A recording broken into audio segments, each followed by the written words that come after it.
Of course, he became very irate at the mention of this because he wasn't injured at all and, in fact, begged to be put into the game.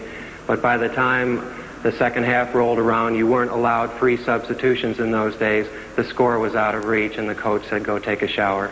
So the former president of the United States took a shower because of Jim Thorpe. That's right. Okay. Now, we know that Jim Thorpe was an incredible football player, but there was more to him than just football. There were other sports that he also excelled in. Yes, track and field was his other fort, I would say, and he was discovered by accident one day while on his way to a baseball game. Well, at Carlisle, when I entered Carlisle, I went out for track, and Pop Warner happened to notice me jumping over the high bar at 5 feet 7 or 8 inches where the varsity members couldn't do it. I went down to practice baseball down the lower field, and Pop came down and wanted to know why I wouldn't go out for track. And he said, you might have to coach someday, and if you do, you must know something about track. So I said, well, I thought that coaching would be a good vocation, and I'd come out the next day. So I went out the next day and started out doing everything because I wanted to become a coach, so I become the all-around athlete of the world. You know, there's something I've always wanted to hear about, and it's that very famous track meet that took place between Lafayette and Carlisle. I believe that was in 1909. It was against Lafayette and Lehigh, and the Carlisle team had about 10 members on it. So Pop Warner, when he got off the train, the coach asked Pop, he says, well, what is your track team? Because Lafayette and Lehigh had about 60 men each out on the field.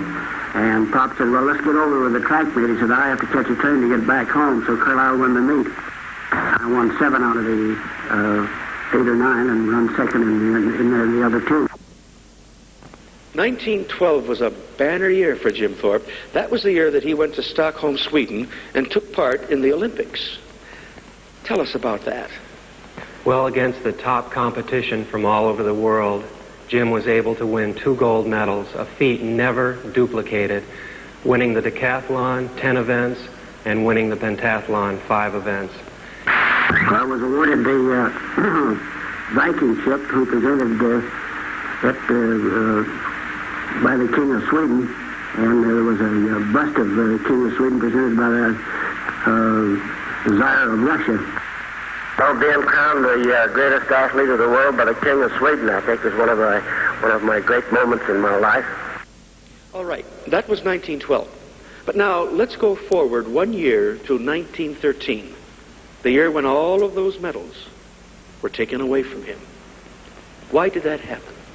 Well, it was discovered in 1913 that Jim had professionalized himself in the opinions of the International Olympic Committee. Professionalized himself? By participating in summer baseball during the summers of 1909 and 1910 while away from Carlisle. This was during the time when they were instituting the outing system where the Indian students would farm during the summer. They would perform other chores in the out-of-doors like this. Well, when presented with the opportunity at his age and with his inclination toward athletics to participate in a game of baseball for $60 a month, which amounted to living expenses, he didn't see any harm in doing this. Well, I had played baseball down in North Carolina Eastern League.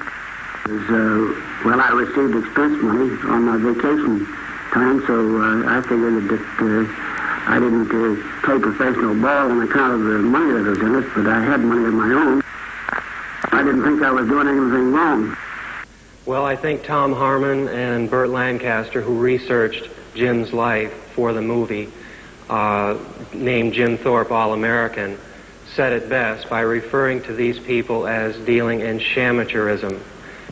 It was certainly not a major crime that he committed, and in my opinion, certainly not reason enough to ever take away a man's medals for such a minor infraction.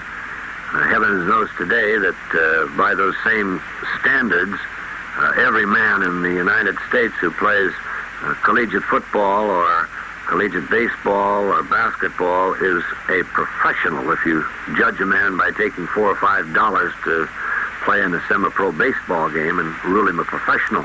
But we know that everybody in amateur sports is by its very nature a professional now. A boy goes to school, he receives a grant to play. All athletes are subsidized in one way or another. Now, there was a man in the 1912 Olympics who competed against Jim Thorpe. I'm talking about Avery Brundage, who is formerly the president of the International Olympic Committee. And he made a statement. He is noted for making a statement that was very much against Jim. When asked as to why for many, many decades he thwarted the attempts of Jim and his wife and children and friends to reclaim his lost medals, his answer was, ignorance is no excuse.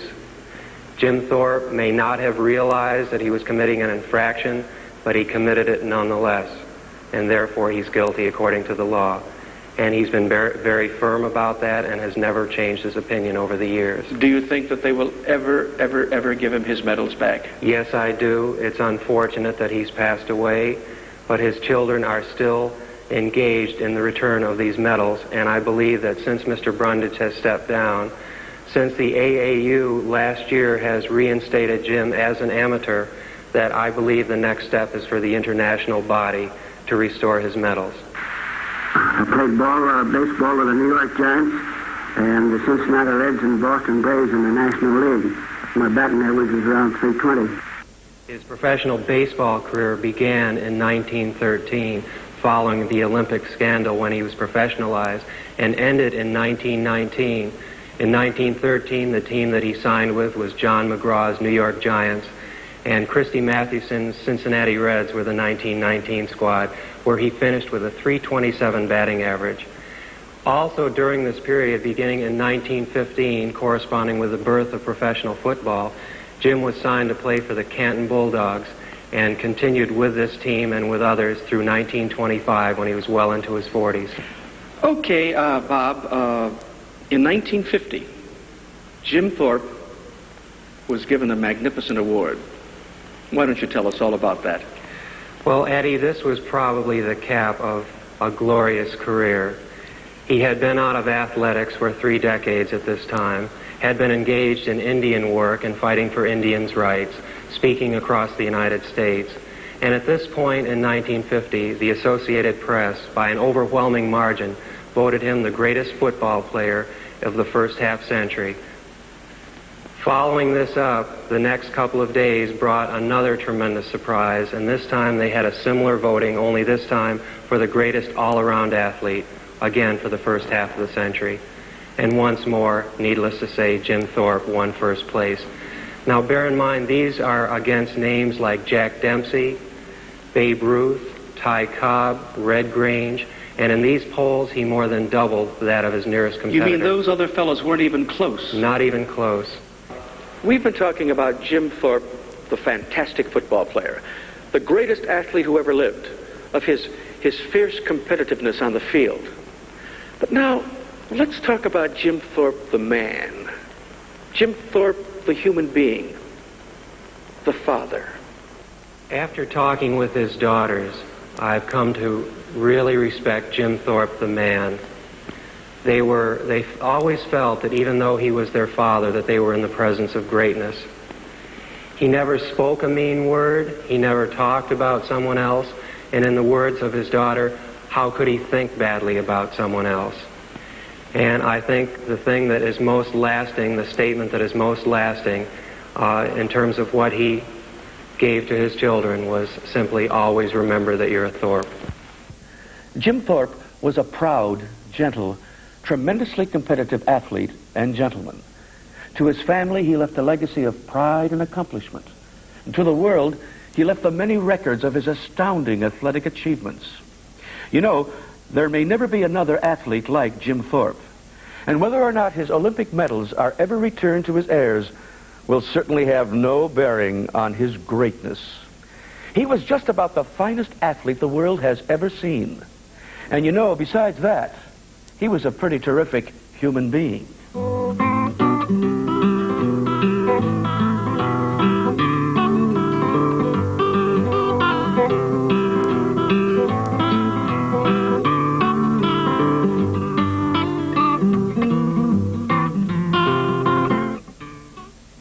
The preceding program was made possible by a grant from the Ohio Department of Education.